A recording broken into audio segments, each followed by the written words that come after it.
Hello, everyone, and welcome back to the Easy English channel, where learning English is simple, practical, and most importantly, fun. I'm Olivia, and I'm really thrilled to be here with you all today. And hi, everyone. I'm Steve, and we are absolutely so happy you're here with us today, joining in on another great lesson.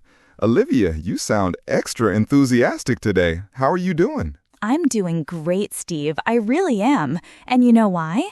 I'm especially excited because today we're talking about one of my absolute favorite topics. It's something we all use constantly in our daily conversations, almost without even thinking about it.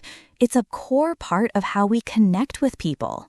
That sounds interesting already, and I'm certainly curious to dive in. But before we get to today's exciting topic, we just have a small, quick favor to ask all of our wonderful listeners out there. If you enjoy our podcast, if you find these lessons helpful, please take a moment right now to subscribe to the Easy English channel. It genuinely helps us grow, reach more learners, and continue creating more valuable content for you. Absolutely, Steve. And don't forget, giving this episode a quick like helps us know what content you enjoy most. And please, please share it with your friends, family, or anyone you know who is learning English too. The more we practice together, the bigger our community becomes and the better we all get at speaking English naturally and confidently. Exactly. That community aspect is so important for language learning. So let's stop building the suspense and just start with today's big central question, which is surprisingly simple but incredibly powerful. What do you like to do? Yes, this is such an important, fundamental question in English. It's not just about a list of activities, it's about understanding people. We use it to talk about our hobbies, our free time, our passions, and really the things that truly make us happy and bring joy into our lives.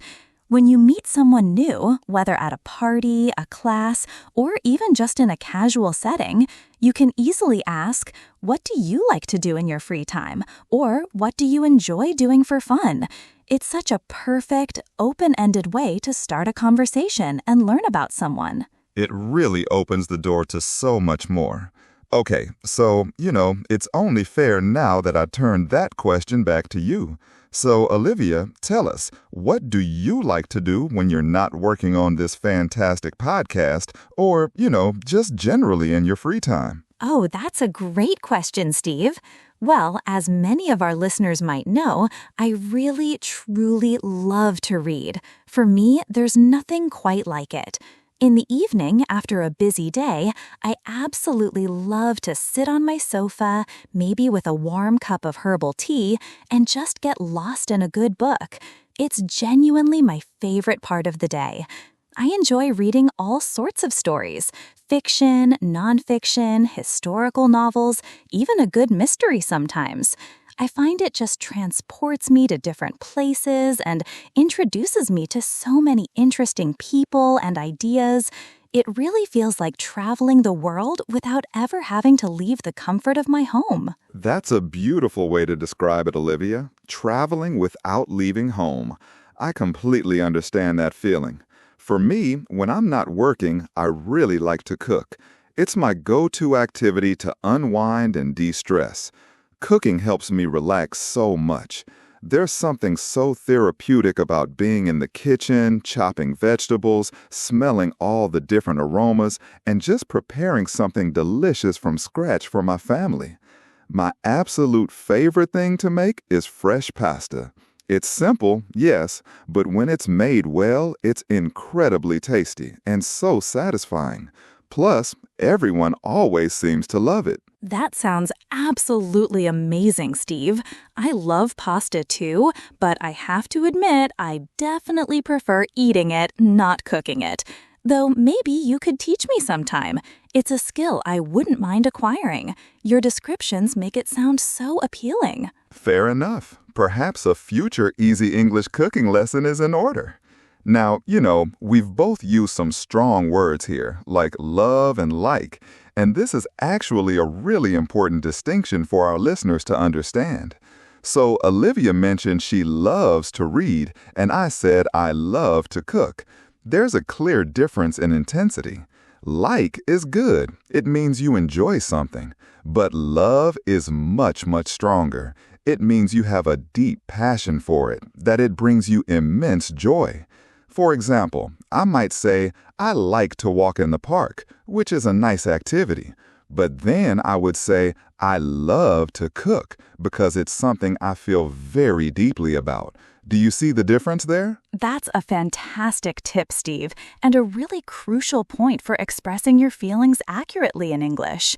And building on that, another very natural and common phrase we can use to talk about enjoyment is I enjoy.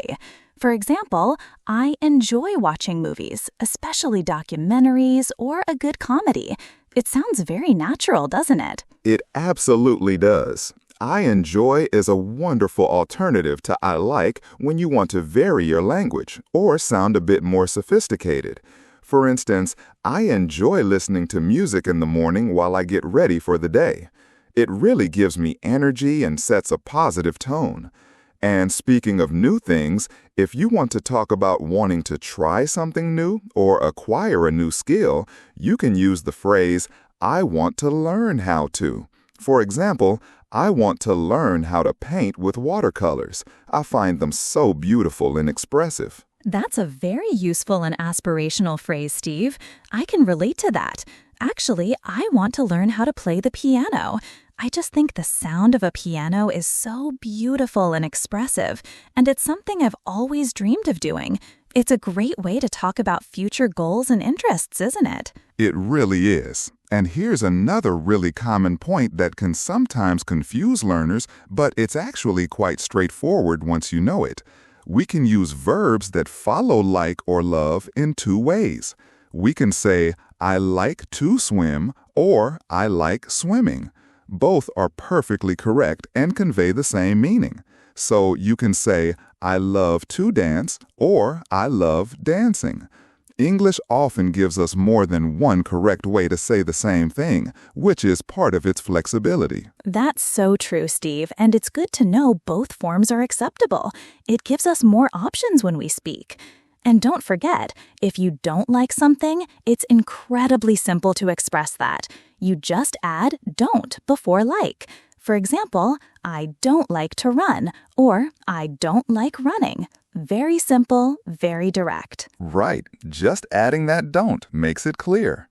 Now let's think about our weekends, since that's often when we have more free time to do the things we enjoy.